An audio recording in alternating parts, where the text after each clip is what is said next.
Hi, good afternoon, everyone. I'm Lizzie B by name. Today is 5th of November 2021. I want to share and summarize everything I learned during today's Bible study. So it was basically on authenticity of the Bible. In the book of Hebrew 11 verse 3, we're made to understand that by faith we know the world was created by God. So we're made to understand in the book of Colossians 1 verse 16 that all things were created by God, visible things and invisible things. We have two type of things that exist.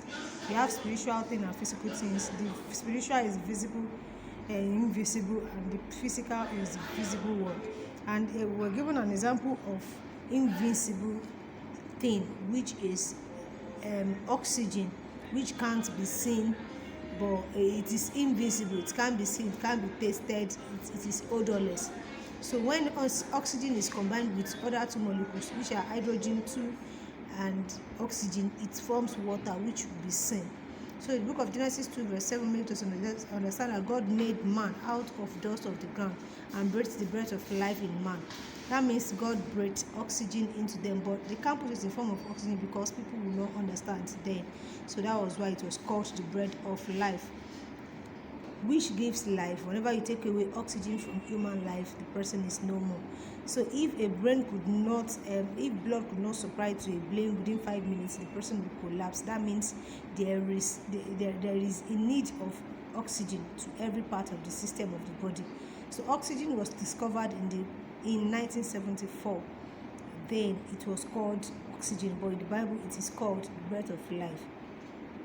And also planets are made up of some gases and hydrogen, helium and methane, which are gases too, but they then formed planets, which is visible because the scientists could see them.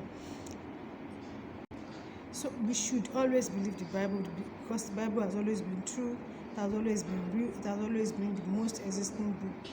Those that doesn't believe the Bible are fools because they call God a liar. No. There are some people that are full with delusions. They don't want to believe the Bible.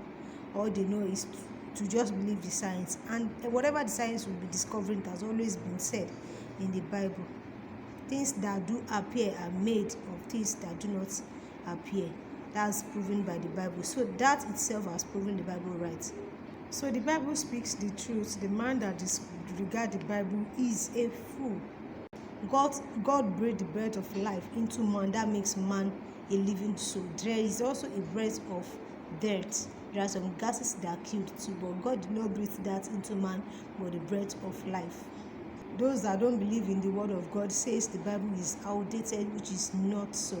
The Bible speaks of it too, even before it was discovered by man, by scientists. Hebrew 1 verse 10 to 12 makes us understand that all things will perish, all these stars. It is God that made the heaven and earth. Everything will pass away, but it is only Him that will remain and that will keep on existing, and His history can never be read. So there are some people that believe in Buddha. Buddha has nothing to offer anybody. It only teaches how to worship cow, do things that are against human thinking. It teaches not to dwell in the past, no future, but just in the present, which is not right. The past has a lot to do with your present, and your present has a lot to do with your future. That is how it was written in the Bible.